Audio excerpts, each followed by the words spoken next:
This is Scorecard. Today on the program, we are in a high density area in Lagos State. In this local government, there is a sharp reflection of the ethnic diversity of Nigeria, because all the ethnic nationalities in Nigeria are ably represented here and are residents in this local government. Little wonder they are always in the news for all the good reasons anyway. Talk of music, talk of sports, and the list goes on and on. This is Wumi Ayeni. I'm going to take this break, and when I come back, I will let you meet with the chairman of this local government as we delve into their world to see what is going on. How far has it gone in the last 2 years? All of this we shall unravel in just a bit. Just stick around. I'll be back shortly.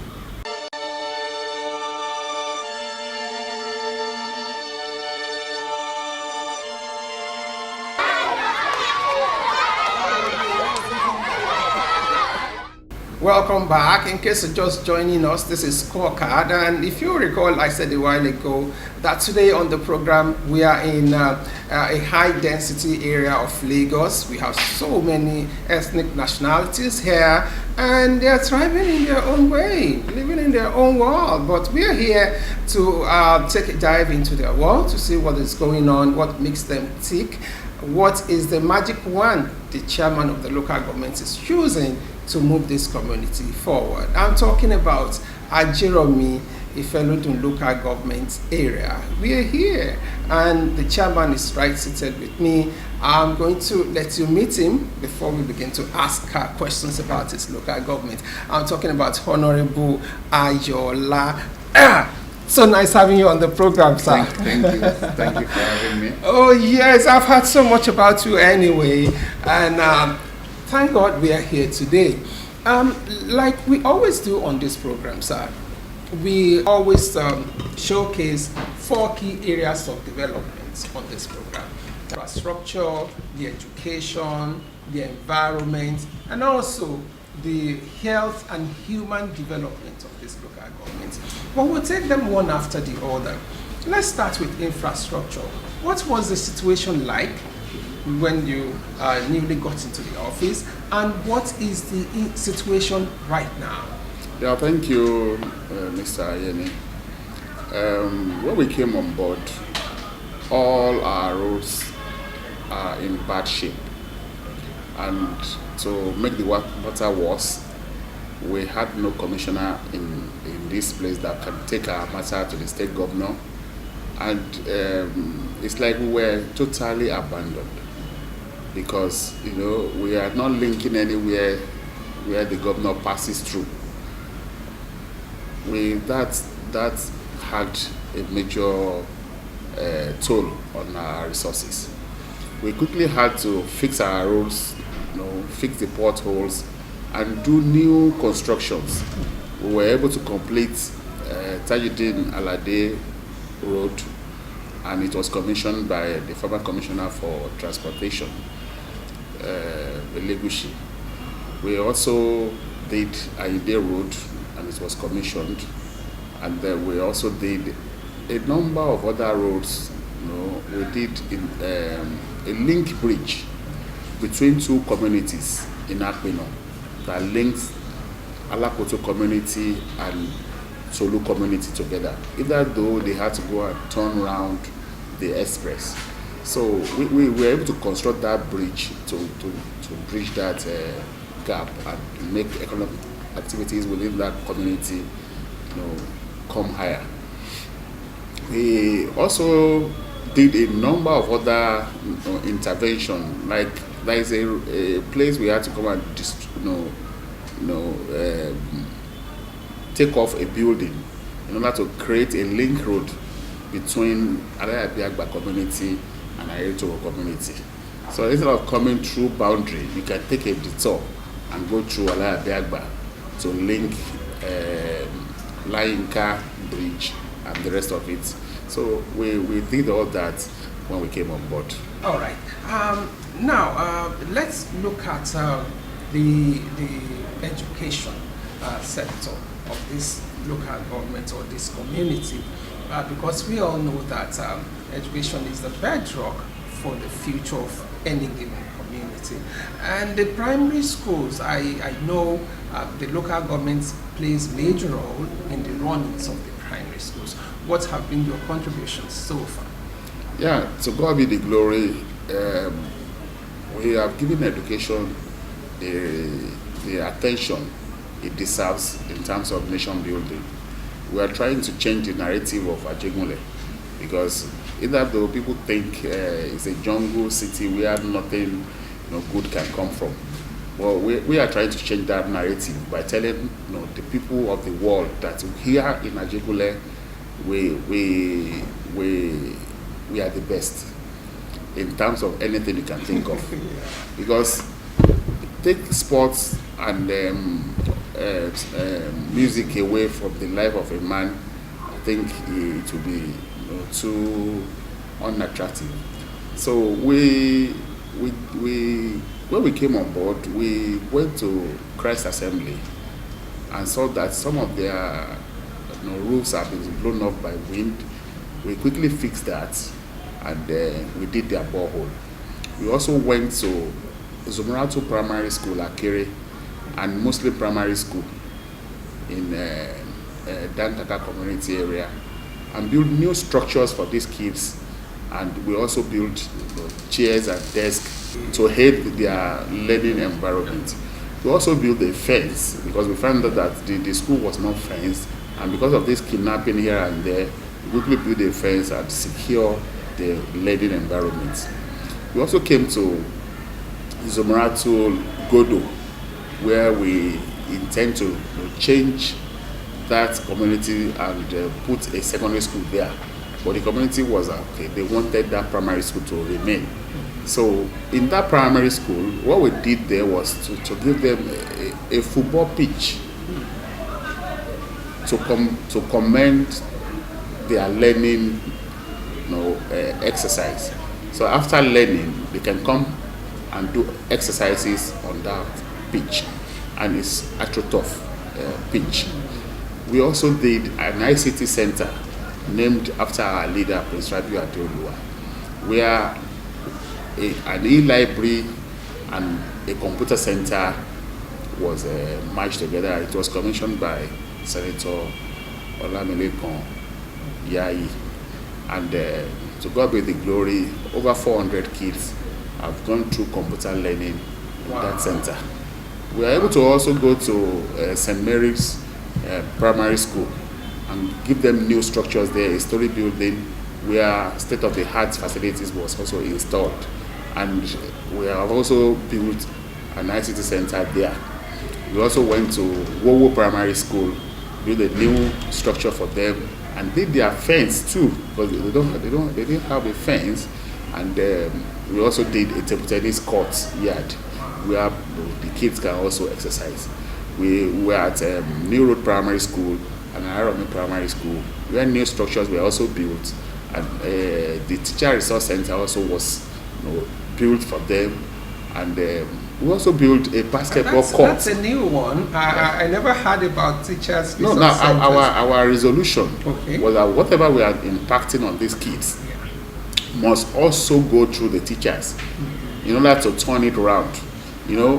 If the teachers are not well versed in computer literacy, it will be difficult for us after installing all these facilities for us to continue to pay experts from outside.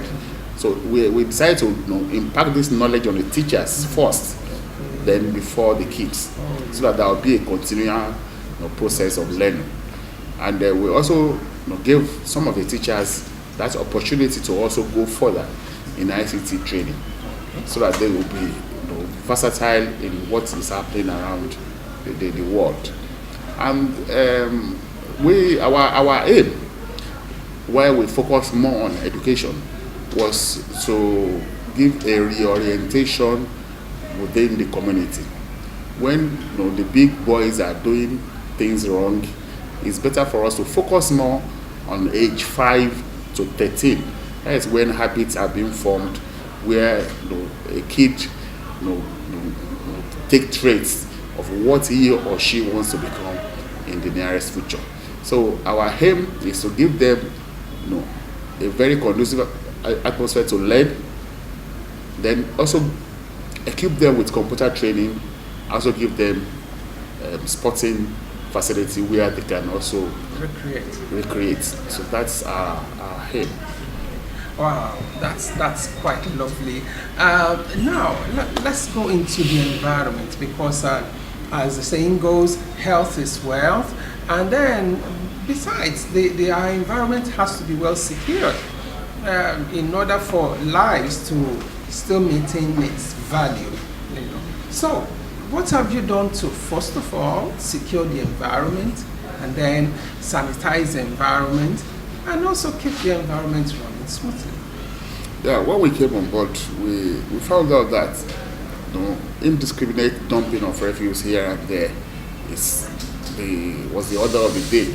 So to quickly arrest that, we put the neighborhood watch on their toes, and also with the assistance of the Tolu police station command, we were able to stop all these cart pushers disposing refuse indiscriminately.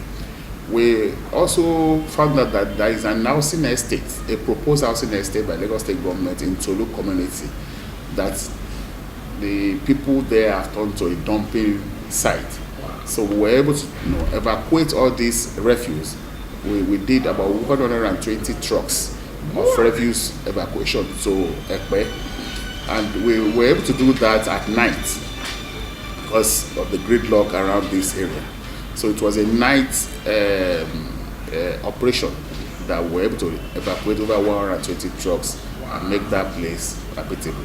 We also intervened by also purchasing two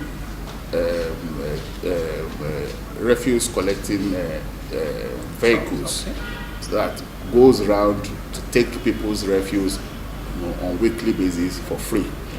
Where we also partner with the Loma by putting their buckets and assist them to make sure that these things are taken off the market area. I personally went into the market, all the markets in Ajegunle, by distributing waste bags free. I do that once every month by giving them free waste bags. And I also do that in our school because we have the highest number of schools in the whole federation. We have 78 schools in Ajiremo Ifelodun. Wow, that is the highest in the whole federation. So with that, our population is quite high. So with that, we are always kept on our toes. We work on Saturdays and Sundays at times here in our local government. Let's quickly look at the security side of the environment. What are those things that you have done to help secure, especially in some quarters?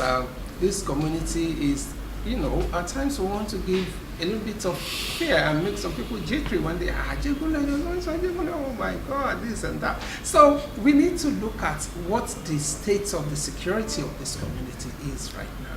Yeah, well, when we came on board, a lot of insecurity was happening here and there. And I want to tell you that security challenges is not a peculiarity of a particular area. It's a general phenomenon all over the world that all security agencies are now put on the red alert. When we came on board, we gave out vehicles to 3 police divisions, the Tolu Police Division, the Ajegunle Police Division, and the Trinity Police Division. We gave each one of the DPOs a vehicle, a patrol vehicle, and we gave them a bike each. The purpose of the bike was because of the influx of trailers in our community. They can, if there's a distress call, they can quickly ride 2 mobile armed policemen can ride there on a bike and get to that spot and arrest the situation before it gets out of hand. After that, we also gave a minibus to the SAS team in Ajegunle. We also gave out a patrol vehicle to the Nigerian Navy. We also gave out a patrol vehicle to the Nigerian Army that covers our local government in Signal Barracks. After that, we also gave additional vehicle to Ajiremo Police Station because it happens to be where the action is. They need more of our attention than the rest of the police divisions.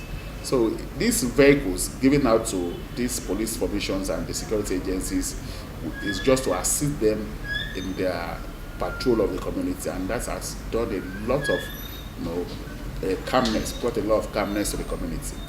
We also gave out gadgets like the body check, the bomb detector, and the rest of it. We gave it to the DSS, the police, the neighborhood watch, and all other security agencies that are assisting the police.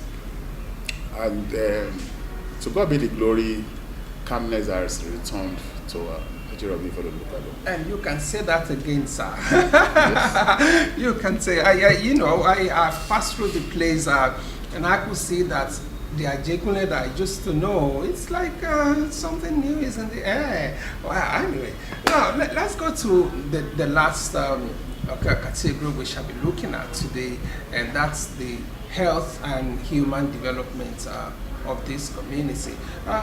Here we'll be talking about what you have done for the PHCs to keep them running smoothly. We'll be talking about the programs we've had to develop the youths, the women, the widows, poverty alleviation programs, skill acquisition. All of this we shall be looking at here in this. Yeah, on health, we have been able to upgrade our Ajiremo PAC to a 24-hour attention and health providing outfits. Now, we also did a turnaround of the facility inside the Ajiremo PHC. Apart from giving them solar powered electricity to run that place, we changed everything inside that PAC, from the wards to the nursing center to the labor room to anything you can just think of. We were able to also do same at Ibafon PAC. We also went to Yalode PAC to upgrade the PAC because of these prevalent sickness called HIV. So it's like our HIV center where you can go for your drugs and counseling. We also have this tall ambition of having one PAC in each of our wards. We have 9 political wards. Wow. Now we've been able to purchase a land in Alayabiagba community, Ward A, and right now, before the construction is ongoing for a new PAC in that particular ward. Before the end of the year, we're going to commission that so that it will be also functioning. Now, I just want to add that we are here in Ajegule. The state government needs to also come to our aid because all these things are not coming cheap. So it's really getting a toll on our resources. So, but we are committed to that, and we are doing that diligently. On the area of emancipation, youth emancipation and women empowerment, we do things so the widows, we give them stipend on monthly basis. 100 of the widows get stipend from the council on monthly basis. And we're able to also do the market money. Every December we do market money. Really? For 300 women. We give them money to assist them in their markets. And in 2017, we had a pact with Lonto company that did this solar power torchlight and inverter generated fan, all those equipment. And we gave 100 youths goods from loan tone worth 100,000. It's a scheme where after selling, you return the 100,000 and get goods worth 200,000. We also had a 5 kiosk for 5 women, where the goods in that kiosk is worth 1 million naira each. Now the idea is for them to also sell and go back to loan zone and repurchase, and they get higher profits and they get bigger. In 2018, we did the same by also giving out keke napep, motorbikes, all sorts of empowerment, freezers, fridge, organizing machine, hair dryer, all what you can think of that can assist the artisans in securing their daily living. We also did a lot of that in 2018, and we are also preparing for this one in 2019. Wow, you've really come a long way. And okay, let me throw the very last salvo this way. Because of the peculiarity of the ethnic nationalities here, how has it been easy for you to bring all of these people, the diverse number of people here, to live in harmony and also still maintain peace and orderliness? Yeah, well, we thank God for that. I see them as my own people because sitting on this seat, I am the first elected chairman that was born and brought up here. And I still live amongst my people here. And if you see the configuration of the ESCO and the council, we have a vice chairman who is an Igbo woman. Her name is Igwe. We also have a councillor in my own particular ward, Ward High, from Manene. She's also an Igbo woman. We have my head say is from the Niger Delta, Lucky, Mr. Lucky, the data points expert. We also have the Wapa woman in my ESCO, who is also from South South. One of the councillors was also from a Calabar speaking area, councillor for Ward H, Pastor Utawiye, and a number of, those are the things that make this thing work.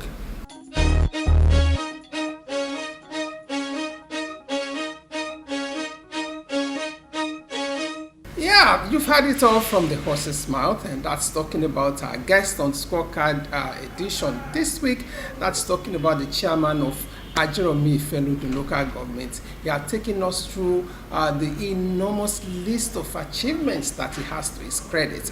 And right now, as we always do, we shall go to town, see this project, and also talk to some people in order for them to corroborate what he had said as per his achievements since assumption of office. And from there, we shall be saying our bye-bye on the program today. As I always say, next time, it could be your community, it could be your local government. Always be on the lookout. This is Wumi Ayeni signing off. See you next time. My chairman is a nice one. At least we have achieved so many things. In the whole Lagos state, Ajiremo Ifelodun, we have more schools than other local governments. At least for this Ajiremo for now, my chairman can be able to meet up almost the whole schools.